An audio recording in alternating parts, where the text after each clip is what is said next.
Good morning, students. Today we are going to start the new chapter Chemical Kinetics. ਅੱਜ ਆਪਾਂ start ਕਰਨ ਜਾ ਰਹੇ ਹਾਂ ਕਲਾਸ 12th ਦਾ 4th ਚੈਪਟਰ ਕੈਮੀਕਲ ਕਾਈਨੈਟਿਕਸ। ਸਭ ਤੋਂ ਪਹਿਲਾਂ ਕਾਈਨੈਟਿਕ ਵਰਡ ਦਾ ਕੀ ਮਤਲਬ ਹੈ। ਚੈਪਟਰ ਆਪਾਂ ਸਟਾਰਟ ਕੀਤਾ ਕੈਮੀਕਲ ਕਾਈਨੈਟਿਕਸ।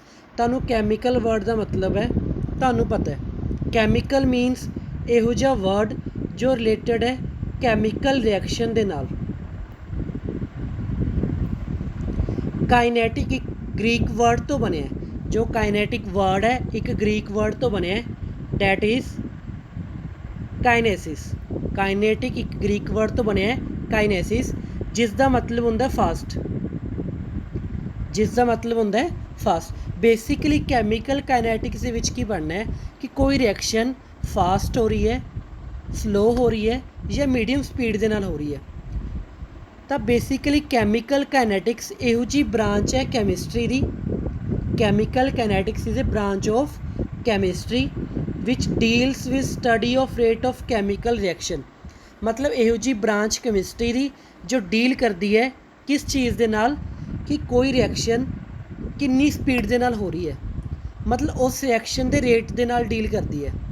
ਅਤੇ ਕਿਹੜੇ ਫੈਕਟਰਸ ਰੇਟ ਆਫ ਰਿਐਕਸ਼ਨ ਨੂੰ ਇਫੈਕਟ ਕਰਦੇ ਹੈ ਅਤੇ ਉਸ ਰਿਐਕਸ਼ਨ ਦਾ ਮੈਕੈਨਿਜ਼ਮ ਕੀ ਹੈ, ਉਹ ਆਪਾਂ ਕੈਮੀਕਲ ਕਾਈਨੈਟਿਕਸ ਦੇ ਵਿੱਚ ਪੜ੍ਹਨਾ ਹੈ।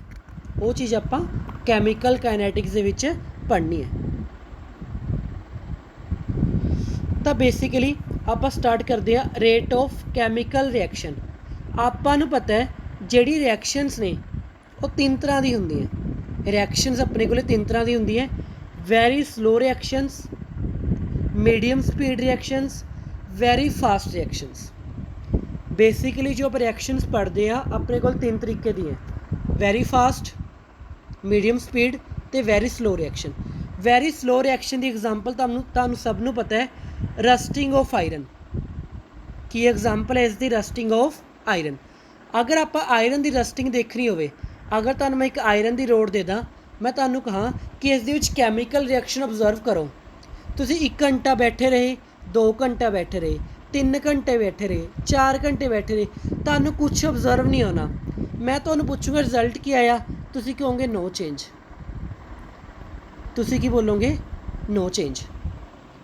ਇਹੋ ਜਿਹੀ ਰਿਐਕਸ਼ਨ ਨੂੰ ਹੋਣ ਦੇ ਵਿੱਚ ਬਹੁਤ ਜ਼ਿਆਦਾ ਟਾਈਮ ਲੱਗਦਾ ਹੈ ਅਤੇ ਆਪਾਂ ਨੂੰ ਪਤਾ ਹੀ ਨਹੀਂ ਚੱਲਦਾ ਕਿ ਐਕਚੁਅਲ ਦੇ ਵਿੱਚ ਰਿਐਕਸ਼ਨ ਹੋ ਰਹੀ ਹੈ ਜਾਂ ਨਹੀਂ ਹੋ ਰਹੀ। ਇੰਨੀ ਸਲੋ ਰਿਐਕਸ਼ਨ ਦਾ ਮੈਕੈਨਿਜ਼ਮ ਆਪਾਂ ਨਹੀਂ ਪਤਾ ਕਰ ਸਕਦੇ, ਇਸ ਕਰਕੇ ਆਪਾਂ ਇੰਨੀ ਸਲੋ ਰਿਐਕਸ਼ਨਸ ਨੂੰ ਆਪਾਂ ਕੈਮੀਕਲ ਕਾਈਨੈਟਿਕਸ ਦੇ ਵਿੱਚ ਨਹੀਂ ਪੜ੍ਹਦੇ। ਨੈਕਸਟ ਹੈ ਆਪਣੇ ਕੋਲ very fast reactions. Very fast reactions ਕਿਹੜੀਆਂ ਹੁੰਦੀਆਂ? Ionic reactions. ਆਇਨਿਕ ਰਿਐਕਸ਼ਨ ਕਿਉਂ ਫਾਸਟ ਹੁੰਦੀ ਹੈ? ਸਭ ਤੋਂ ਪਹਿਲੀ ਗੱਲ ਆਪਣੇ ਦਿਮਾਗ ਦੇ ਵਿੱਚ ਆਉਂਦੀ ਹੈ ਕਿ ਜਿਹੜੀ ਆਇਨਿਕ ਰਿਐਕਸ਼ਨਸ ਨੇ ਇਹ ਕਿਉਂ ਫਾਸਟ ਹੁੰਦੀਆਂ। ਕੀ ਕਾਰਨ ਹੈ ਕਿ ਜੋ ਆਇਨਿਕ ਰਿਐਕਸ਼ਨਸ ਨੇ ਉਹ ਫਾਸਟ ਨੇ? ਆਇਨਿਕ ਰਿਐਕਸ਼ਨ ਦੇ ਫਾਸਟ ਹੋਣ ਦਾ ਕਾਰਨ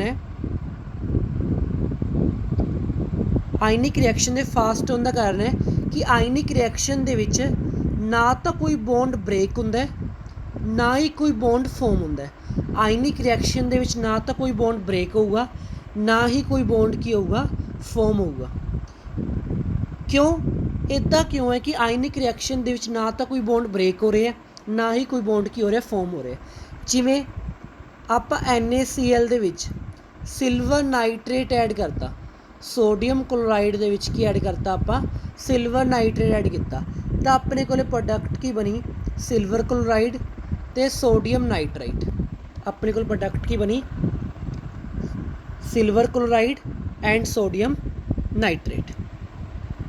ਹੁਣ ਦੇਖੋ ਜਦੋਂ ਇਹ ਸਪੀਸੀਜ਼ ਆਪਸ 'ਚ ਰਿਐਕਟ ਕੀਤੀਆਂ, ਇਹਨਾਂ ਦਾ ਕੋਈ ਬੌਂਡ ਨਹੀਂ ਟੁੱਟਿਆ, ਸਿੰਪਲੀ ਆਇਨਸ ਇੰਟਰਚੇਂਜ ਹੋਈਆਂ। ਸਿੰਪਲੀ ਆਇਨਸ ਕੀ ਹੋਈਆਂ? ਇੰਟਰਚੇਂਜ। ਅਗਰ ਬੌਂਡ ਟੁੱਟਦਾ ਤਾਂ ਬੌਂਡ ਨੂੰ ਟੁੱਟਣ ਦੇ ਲਈ ਕੀ ਚਾਹੀਦੀ ਸੀ? ਐਨਰਜੀ। ਉਹ ਐਨਰਜੀ ਆਊਗੀ ਕਿੱਥੋਂ?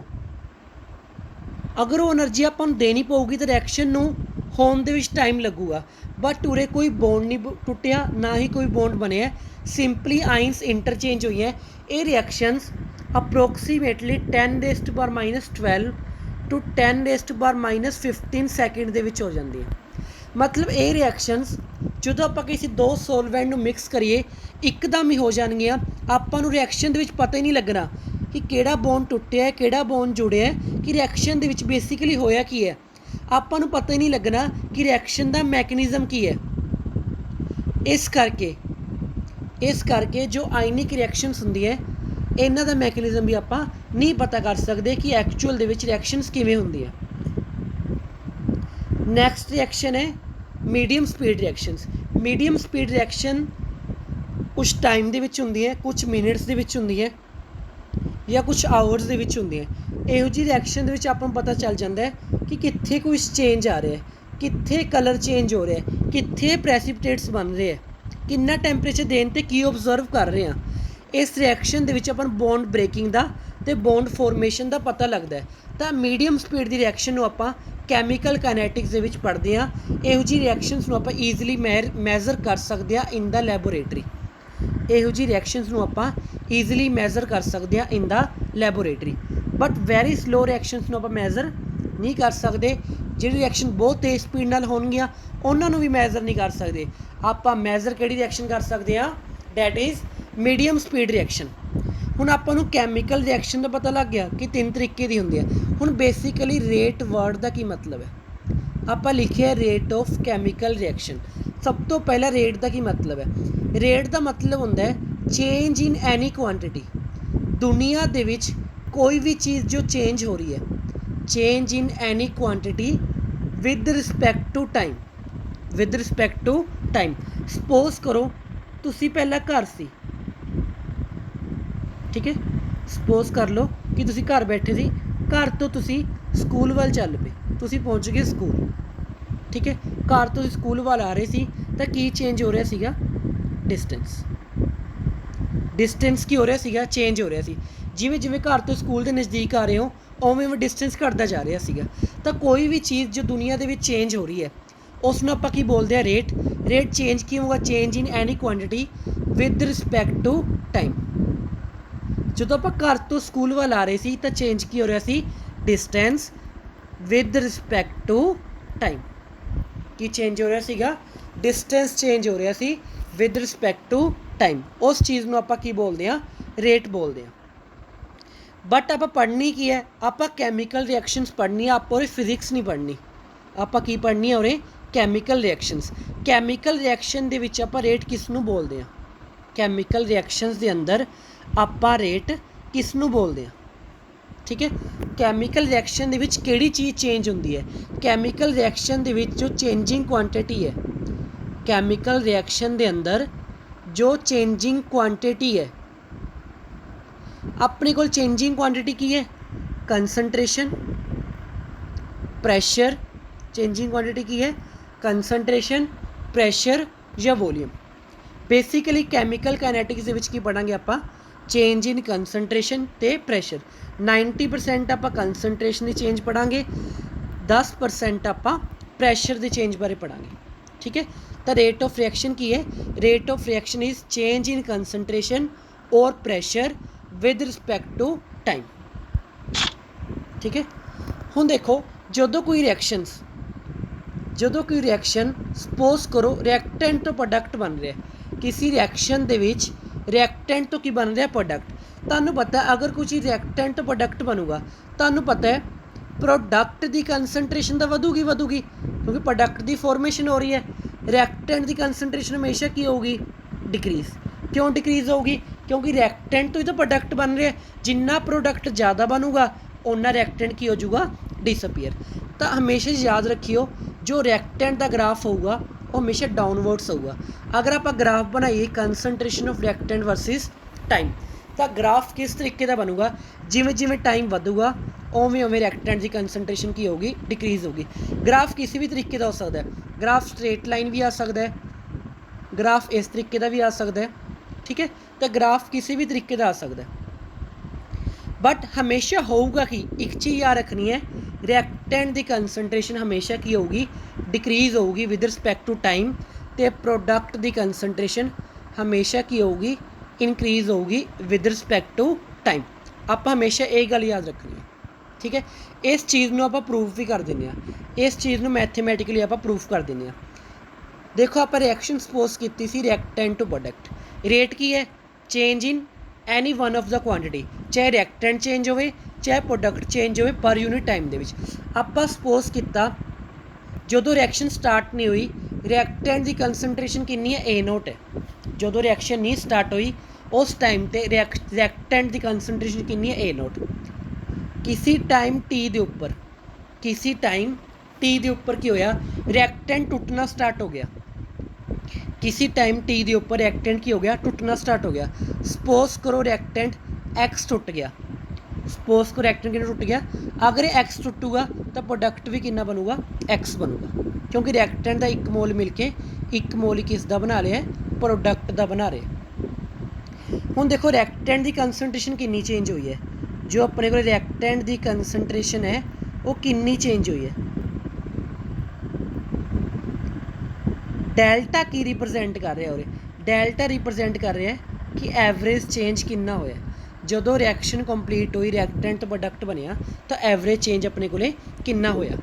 स्केयर ब्रैकेट की इंडिकेट कर रही है, स्केयर ब्रैकेट इंडिकेट कर रही है मोलर कंसनट्रेशन, स्केयर ब्रैकेट की इंडिकेट कर रही है मोलर कंसनट्रेशन। ठीक है, आप देखते हैं कितना चेंज आया, तो देखो रिएक्टेंट कितना चेंज आया, final reactant minus initial reactant कितना चेंज है, फाइनल माइनस इनिशियल मतलब A not minus X minus A not divided by time कितना चेंज आया, पहला टाइम 0 सी बाद टाइम क्या हो गया टी, तो टी माइनस 0, तो अपने को आंसर कितना आ गया ए नोट नाल ए नोट की हो गया कैंसल, तो अपने को आंसर कितना आ गया minus of delta x divided by delta T. ये अपने को आंसर आ गया रिएक्टेंट का। तुसी इस चीज़ का एक बार स्क्रीनशॉट मार लो, जो आप उरे कटे हैं इस चीज़ का एक बार स्क्रीनशॉट मार लो, बाद इस थोड़ा बहुत चेंज करूँगा मैं। Del of are by del of t की वैल्यू अपने को आ गई minus of del of x by del of T.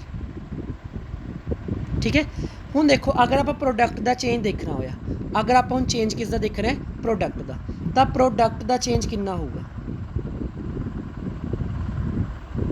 तो प्रोडक्ट दे विच कितना चेंज आ रहा है, तो देखो प्रोडक्ट दे विच जो चेंज आ रहा है डैट इज़ फाइनल कंसनट्रेशन कितनी है प्रोडक्ट की एक्स, स्टार्टिंग कितना सी प्रोडक्ट 0, स्टार्टिंग रिएक्शन स्टार्ट ही नहीं की आप, तो प्रोडक्ट कितना सी अपना स्टार्टिंग दे विच 0 सी। टाइम हुण आप गल करते हैं टाइम की, फाइनल अपने को जो रिएक्शन खत्म हुई अपने को और टाइम कितना t, final time minus initial time, तो अपने को आंसर की आ गया del of x by del of t. देखो प्रोडक्ट के अगे पॉजिटिव साइन आ रहा है तो रिएक्टेंट के अगे किस चीज़ का साइन आ रहा सीगा नैगेटिव का, रिएक्टेंट के अगे किस चीज़ का साइन आ रहा सीगा नैगेटिव का। पॉजिटिव तो नैगेटिव की इंडिकेट करता है, नैगेटिव साइन इंडिकेट करता है कि रिएक्टेंट की कंसनट्रेशन घट रही है विद रिस्पैक्ट टू टाइम। ये नैगेटिव मैथ वाला नैगेटिव नहीं है, उरे इस नैगेटिव का मतलब है कि रिएक्टेंट की कंसनट्रेशन घट रही है विद रिस्पैक्ट टू टाइम। कदे भी कंसनट्रेशन नैगेटिव नहीं हो सकती, कंसनट्रेशन 0 हो सकती है बट कदे भी कंसनट्रेशन नैगेटिव नहीं हो सकती। हुण पॉजिटिव साइन की इंडिकेट कर रहे हैं, पॉजिटिव साइन का मतलब है, पॉजिटिव साइन का मतलब है जो कंसनट्रेशन है प्रोडक्ट की, पॉजिटिव साइन का मतलब है जो कंसनट्रेशन है प्रोडक्ट की वो इंक्रीज़ हो रही है with respect to time, concentration product की इंक्रीज़ हो रही है with respect to time. Change की हो रहा सी अपने को, चेंजिंग क्वांटिटी की सी कंसनट्रेशन, चेंजिंग क्वांटिटी की सी कंसनट्रेशन, एक्स की वैल्यू अपने को की हो रही सी चेंज हो रही सी, तो बेसिकली रेट की होंदा है change in concentration with respect to time, that is delta x by delta t. ठीक है, इसनों आपां की बोलते हैं रेट ऑफ रिएक्शन, इसनों आपां की बोलते हैं रेट ऑफ रिएक्शन बोलते हैं आपां। हुण देखो एक चीज़ मैं अंडरलाइन की हुई है रैड पेन के नाल, इस चीज़ को ध्यान नाल देखो, इत्थों तुसीं बड़ा पता लगूगा तुहानूं जो रिएक्टेंट की वैल्यू सी वो अपने को कितनी आई del of x by del of T, reactant की वैल्यू कितनी है del of x by del of T is equal to minus of del of are by T plus del of product by del of T. R की value अपने को कितनी आ रही है del of x by del of T minus del of are by del of T. हुण minus sign indicate कर रहा है रिएक्टेंट की कंसनट्रेशन घट रही है, प्लस साइन इंडीकेट कर रहा है रिएक्टेंट की कंसनट्रेशन की हो रही है, सॉरी प्लस साइन इंडीकेट कर रहा है प्रोडक्ट की कंसनट्रेशन की हो रही है वध रही है विद रिस्पैक्ट टू टाइम। तो तुसीं याद रखना है माइनस साइन इंडीकेट करता है कंसनट्रेशन घटूगी किसकी रिएक्टेंट की, प्लस साइन इंडीकेट करता है कंसनट्रेशन वधूगी किसकी वधूगी प्रोडक्ट की। ठीक है, डेल्टा साइन आप जो भी लगावांगे उसका मतलब है एवरेज चेंज, मतलब लार्ज चेंज। लार्ज चेंज के लिए किहड़ा वर्ड यूज़ करते हैं डेल्टा। स्मॉल चेंज के लिए आप किहड़ा वर्ड यूज़ करते हैं, स्मॉल चेंज के लिए आप वर्ड यूज़ करते हैं स्मॉल डी। स्मॉल चेंज की किहड़ा वर्ड यूज़ करते हैं आप स्मॉल डी वर्ड यूज़ करते हैं। ठीक है, for small change we use letter small D. किहड़ा लैटर यूज़ करांगे आप स्मॉल डी यूज़ करते हैं for instantaneous rate. Instantaneous rate का मतलब है किसी पार्टिकुलर टाइम के उपर रिएक्टेंट प्रोडक्ट कितना चेंज हो रहा है, एक पार्टिकुलर टाइम के उपर रिएक्टेंट प्रोडक्ट के विच कितना चेंज आया है उसनों आपां की बोलते हैं इंस्टैंटेनियस रेट। स्मॉल चेंज का मतलब है कि इनफाइनाइटली स्मॉल चेंज, बहुत ही थोड़ा चेंज होना। स्मॉल चेंज का मतलब क्या है इनफाइनाइटली स्मॉल चेंज, बहुत ही थोड़ा चेंज होना। तो उस एक्सप्रैशन आपां थोड़ा चेंज करके लिख सकते हैं। अगर एवरेज चेंज है तो आप लिखांगे कैपिटल डेल्टा लिखांगे, अगर स्मॉल चेंज है तो लिखांगे minus of D R by D T plus of D P by D T लिखांगे। ठीक है, माइनस मतलब कंसनट्रेशन घट रही है बट ये डी की इंटीग्रेट कर रहे हैं स्मॉल चेंज, तो डेल्टा की इंटीग्रेट कर रहे हैं लार्ज चेंज। ठीक है, if D x represent very small change of concentration during very small interval of time.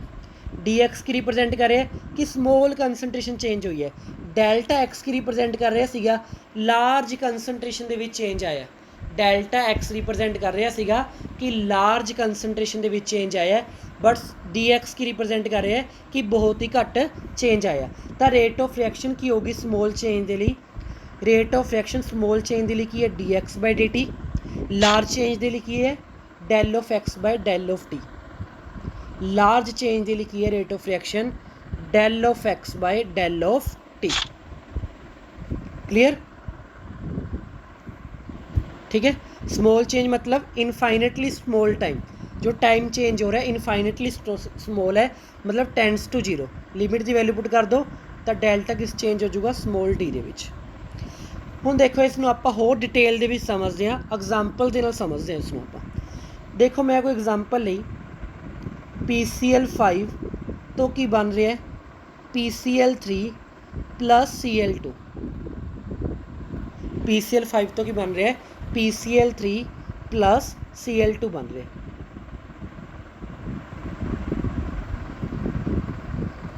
देखो जो टाइम जीरो है, जो टाइम जीरो है अजे रिएक्शन स्टार्ट नहीं हुई, PCl5 की कंसनट्रेशन कितनी है A0। PCl5 की कंसनट्रेशन कितनी है इनिशियल कंसनट्रेशन A0।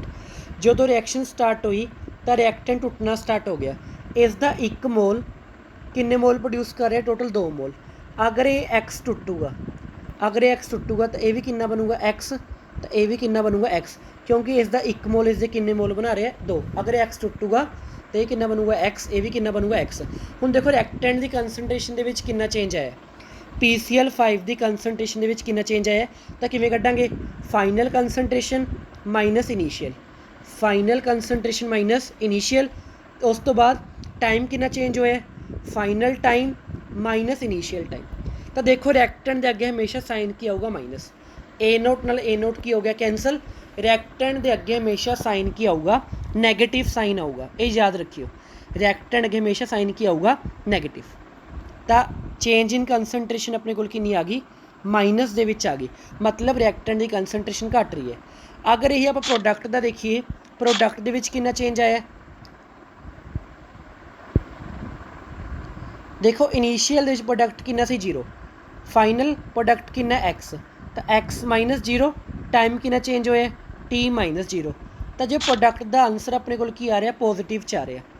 ਅਗਰ ਤਿੰਨਾਂ ਨੂੰ ਮੈਂ ਆਪਸ ਦੇ ਵਿੱਚ ਕੰਪੇਅਰ ਕਰਾਂ, ਤਿੰਨਾਂ ਦਾ ਆਨਸਰ ਕੀ ਆ ਰਿਹਾ dx/dt, ਫਸਟ ਕੇਸ 'ਚ ਕੀ ਮਾਈਨਸ ਆਫ dx/dt। ਅਗਰ ਤਿੰਨਾਂ ਨੂੰ ਆਪਸ 'ਚ ਕੰਪੇਅਰ ਕਰਾਂ ਤਾਂ dx/dt ਦੀ ਵੈਲਿਊ ਆਪਣੇ ਕੋਲ ਕੀ ਆ ਗਈ, ਰਿਐਕਟੈਂਟ ਦਾ ਆਨਸਰ ਮਾਈਨਸ ਦੇ ਵਿੱਚ, ਪ੍ਰੋਡਕਟ ਦਾ ਆਨਸਰ ਪੋਜ਼ਿਟਿਵ ਦੇ ਵਿੱਚ ਆ ਰਿਹਾ। ਮਾਈਨਸ ਸਾਈਨ ਕੀ ਇੰਡੀਕੇਟ ਕਰ ਰਿਹਾ, ਮਾਈਨਸ ਸਾਈਨ ਇੰਡੀਕੇਟ ਕਰ ਰਿਹਾ rate of disappearance of reactant, ਮਤਲਬ ਆਪਣਾ ਰਿਐਕਟੈਂਟ ਕਿੰਨਾ ਖਤਮ ਹੋ ਗਿਆ ਉਸ ਨੂੰ ਕੌਣ ਰਿਪਰੈਜ਼ੈਂਟ ਕਰ ਰਿਹਾ ਹੈਗਾ, ਮਾਈਨਸ ਸਾਈਨ। ਪਲੱਸ ਸਾਈਨ ਕੀ ਇੰਡੀਕੇਟ ਕਰ ਰਹੇ ਨੇ ਕਿ ਪ੍ਰੋਡਕਟ ਦੀ ਕੰਸਨਟ੍ਰੇਸ਼ਨ ਕਿੰਨੀ ਵੱਧ ਰਹੀ ਹੈ, ਕਿ ਅਪੀਅਰੈਂਸ ਆਫ ਪ੍ਰੋਡਕਟ ਨੂੰ ਕੌਣ ਇੰਡੀਕੇਟ ਕਰ ਰਿਹਾ, ਅਪੀਅਰੈਂਸ ਆਫ ਪ੍ਰੋਡਕਟ ਨੂੰ ਇੰਡੀਕੇਟ ਕਰ ਰਿਹਾ ਪਲੱਸ ਸਾਈਨ। ਹਮੇਸ਼ਾ ਪ੍ਰੋਡਕਟ ਦੀ ਕੰਸਨਟ੍ਰੇਸ਼ਨ ਵਧੂਗੀ, ਰਿਐਕਟੈਂਟ ਦੀ ਕੰਸਨਟ੍ਰੇਸ਼ਨ ਘਟੂਗੀ। ਇਸ ਚੀਜ਼ ਨੂੰ ਆਪਣੇ ਦਿਮਾਗ ਦੇ ਵਿੱਚ ਫਿੱਟ ਕਰ ਲਓ, ਇਸ ਚੀਜ਼ ਨੂੰ ਆਪਣੇ ਦਿਮਾਗ ਦੇ ਵਿੱਚ ਮਾਰ ਕੇ ਫਿੱਟ ਕਰ ਲਓ ਕਿ ਰਿਐਕਟੈਂਟ ਦੀ ਕੰਸਨਟ੍ਰੇਸ਼ਨ ਘਟੂਗੀ ਹੀ ਘਟੂਗੀ, ਪ੍ਰੋਡਕਟ ਦੀ ਕੰਸਨਟ੍ਰੇਸ਼ਨ ਹਮੇਸ਼ਾ ਵਧੂਗੀ ਵਧੂਗੀ। ਮਾਈਨਸ ਸਾਈਨ ਇਹ ਮੈਥ ਵਾਲਾ ਮਾਈਨਸ ਨਹੀਂ ਹੈਗਾ, ਇਹ ਕੀ ਰਿਪਰੈਜ਼ੈਂਟ ਕਰਦਾ ਹੈ, rate of disappearance of reactant. Plus sign ਕੀ ਇੰਡੀਕੇਟ ਕਰਦਾ ਹੈ, rate of appearance of product indicate ਕਰਦਾ ਹੈ। ਠੀਕ ਹੈ। ਅਗਰ ਆਪਣੇ ਕੋਲ ਕੋਈ ਜਨਰਲ ਇਕੁਏਸ਼ਨ ਆਵੇ, ਅਗਰ ਆਪਣੇ ਕੋਲ ਕੋਈ ਜਨਰਲ ਇਕੁਏਸ਼ਨ ਹੋਵੇ ਇਸ ਤਰੀਕੇ ਦੀ AA plus BB CC plus DD, ਤਾਂ ਰੇਟ ਆਫ ਰਿਐਕਸ਼ਨ ਕਿਸ ਦੇ ਇਕੁਅਲ ਹੋਗੀ। ਤਾਂ ਤੁਸੀਂ ਸਿੰਪਲੀ ਕੀ ਕਰਨਾ ਹੈ, ਤੁਸੀਂ ਸਿੰਪਲੀ ਕੀ ਕਰਨਾ ਹੈ, ਆਪਾਂ ਨੂੰ ਪਤਾ A ਤੇ B ਦੀ ਕੰਸਨਟ੍ਰੇਸ਼ਨ ਘਟੂਗੀ, A ਤੇ B ਦੀ ਕੰਸਨਟ੍ਰੇਸ਼ਨ ਕੀ ਹੋਊਗੀ, ਘਟੂਗੀ। ਤਾਂ ਸਾਈਨ ਕੀ ਲਗਾਵਾਂਗੇ ਅੱਗੇ, ਮਾਈਨਸ ਦਾ। ਸਾਈਨ ਕੀ ਲਗਾਵਾਂਗੇ ਅੱਗੇ ਆਪਾਂ, ਮਾਈਨਸ ਦਾ। ਤੇ ਜਿਹੜੇ ਕੋਫੀਸ਼ੀਐਂਟ ਅੱਗੇ ਨੇ ਉਹ ਆਪਾਂ ਨੀਚੇ ਲੈ ਜਾਣੇ ਆ, ਚਾਹੇ ਰਿਐਕਟੈਂਟ ਹੈ ਚਾਹੇ ਪ੍ਰੋਡਕਟ ਹੈ, ਕੋਫੀਸ਼ੀਐਂਟ ਕੀ ਲੈ ਕੇ ਜਾਣੇ ਆ ਨੀਚੇ। ਅਗਰ ਪ੍ਰੋਡਕਟ ਹੈ ਸਾਈਨ ਪਲੱਸ ਦਾ ਲਗਾਵਾਂਗੇ, ਕੋਫੀਸ਼ੀਐਂਟ ਸੇਮ ਹੈ ਨੀਚੇ ਹੀ ਜਾਊਗਾ। ਸਾਈਨ ਕੀ ਲਗਾਉਣਾ ਪਲੱਸ ਦਾ, ਕੋਫੀਸ਼ੀਐਂਟ ਸੇਮ ਹੈ ਉਹ ਆਪਣਾ ਕੀ ਜਾਊਗਾ ਨੀਚੇ। ਇਸ ਚੀਜ਼ ਨੂੰ ਪ੍ਰੂਫ ਕਰ ਦਿੰਦਾ, ਕਈ ਬੱਚਿਆਂ ਨੂੰ ਸਮਝ ਨਹੀਂ ਆਇਆ ਹੋਣਾ ਕਿ ਇੱਦਾਂ ਕਿਵੇਂ ਹੋ ਗਿਆ, ਕਈ ਬੱਚੇ ਅੱਜ ਵੀ ਸੋਚ ਰਹੇ ਹੋਣੇ ਕਿ ਇੱਦਾਂ ਕਿਵੇਂ ਹੋ ਗਿਆ। ਚਲੋ ਦੇਖੋ ਇੱਕ ਐਗਜ਼ਾਮਪਲ ਦੇ ਨਾਲ ਸਮਝਦੇ ਹਾਂ। ਆਪਣੇ ਕੋਲ ਕੀ ਹੈ, ਨਾਈਟ੍ਰੋਜਨ, ਹਾਈਡਰੋਜਨ ਅਤੇ ਅਮੋਨੀਆ। ਜਦੋਂ ਟਾਈਮ 0 ਹੈ ਸਟਾਰਟਿੰਗ ਦੇ ਵਿੱਚ, ਸਪੋਜ਼ ਕਰੋ ਨਾਈਟ੍ਰੋਜਨ ਦੀ ਕੰਸਨਟ੍ਰੇਸ਼ਨ ਕਿੰਨੀ ਹੈ A0, ਹਾਈਡਰੋਜਨ ਦੀ ਕੰਸਨਟ੍ਰੇਸ਼ਨ ਕਿੰਨੀ ਹੈ B0। ਅਜੇ ਰਿਐਕਸ਼ਨ ਸਟਾਰਟ ਨਹੀਂ ਹੋਈ, ਸਟਾਰਟਿੰਗ ਕੰਸਨਟ੍ਰੇਸ਼ਨ ਕਿੰਨੀ ਹੈ, ਜਦੋਂ ਰਿਐਕਸ਼ਨ ਸਟਾਰਟ ਨਹੀਂ ਹੋਈ ਟਾਈਮ 0 ਤੇ ਇਨੀਸ਼ੀਅਲ ਕੰਸਨਟ੍ਰੇਸ਼ਨ ਕਿੰਨੀ ਹੈ A0 ਨਾਈਟ੍ਰੋਜਨ ਦੀ, ਅਤੇ ਹਾਈਡਰੋਜਨ ਦੀ ਕਿੰਨੀ ਹੈ B0। ਹਾਈਡਰੋਜਨ ਦੀ ਕੰਸਨਟ੍ਰੇਸ਼ਨ ਕਿੰਨੀ ਹੈ ਆਪਣੇ ਕੋਲ B0। ਆਪਾਂ ਸਪੋਜ਼ ਕਰ ਲਿਆ ਕਿਸੇ ਟਾਈਮ T ਦੇ ਉੱਪਰ ਰਿਐਕਸ਼ਨ ਸਟਾਰਟ ਹੋ ਗਈ, ਕਿਸੇ ਟਾਈਮ T ਦੇ ਉੱਪਰ ਰਿਐਕਸ਼ਨ ਕੀ ਹੋ ਗਈ, ਸਟਾਰਟ ਹੋ ਗਈ।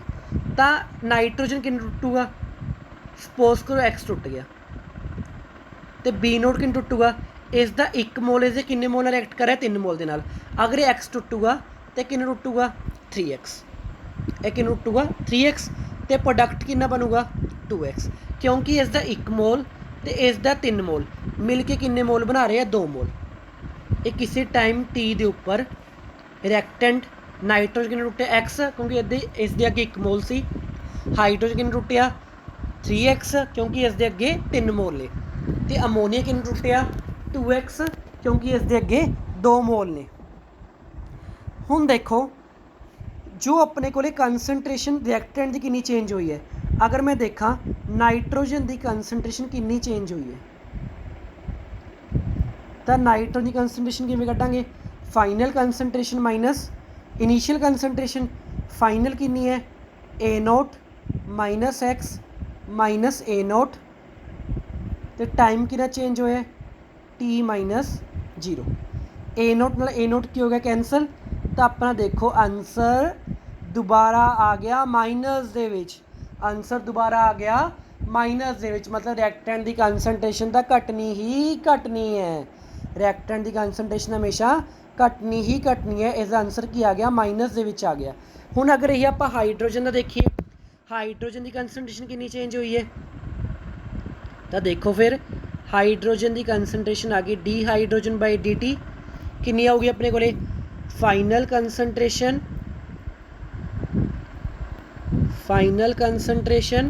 Minus initial, final minus initial. ਠੀਕ ਹੈ, B0 minus 3X minus B0, ਅਤੇ ਟਾਈਮ ਕਿੰਨਾ ਚੇਂਜ ਹੋਇਆ T ਮਾਈਨਸ 0, ਕਿਉਂਕਿ ਸਟਾਰਟਿੰਗ 'ਚ ਟਾਈਮ 0 ਸੀ, ਬਾਅਦ ਦੇ ਵਿੱਚ ਟਾਈਮ ਕਿੰਨਾ ਆਪਣੇ ਕੋਲ T। ਤਾਂ B0 ਨਾਲ B0 ਕੀ ਹੋ ਗਿਆ ਕੈਂਸਲ, ਮਾਈਨਸ 3 ਕੀ ਲੈ ਲਿਆ ਕੋਮਨ, ਮਾਈਨਸ 3 ਕੀ ਲੈ ਰਿਹਾ ਮੈਂ ਕੋਮਨ, ਤਾਂ -3 dx ਬਾਈ dt ਕਿਸ ਦੇ ਇਕੁਅਲ ਆ ਗਿਆ ਡੀ ਹਾਈਡਰੋਜਨ ਬਾਏ dt ਦੇ। ਕਿਸ ਦੇ ਇਕੁਅਲ ਆ ਗਿਆ ਡੀ ਹਾਈਡਰੋਜਨ ਬਾਏ dt ਦੇ। ਇਸ ਨੂੰ ਥੋੜਾ ਇੰਟਰਚੇਂਜ ਕਰਕੇ ਲਿਖਦਾ -3 ਨੂੰ ਮੈਂ ਨੀਚੇ ਲੈ ਕੇ ਜਾ ਰਿਹਾ, -3 ਨੂੰ ਕੀ ਲੈ ਕੇ ਜਾ ਰਿਹਾ ਮੈਂ नीचे लेके जा रहे, ठीक है। -3 ਨੂੰ ਕੀ ਲੈ ਗਿਆ ਮੈਂ नीचे ले गया ਤਾਂ ਆਪਣੇ ਕੋਲ dx ਬਾਈ dt ਦੀ ਵੈਲਿਊ ਕੀ ਆ ਗਈ -1/3 डी ਹਾਈਡਰੋਜਨ ਬਾਈ dt। ਐਵੇਂ ਆਪਾਂ ਵੈਲਿਊ ਫਾਈਂਡ ਆਊਟ ਕਰਦੇ ਆ ਅਮੋਨੀਆ ਦੀ।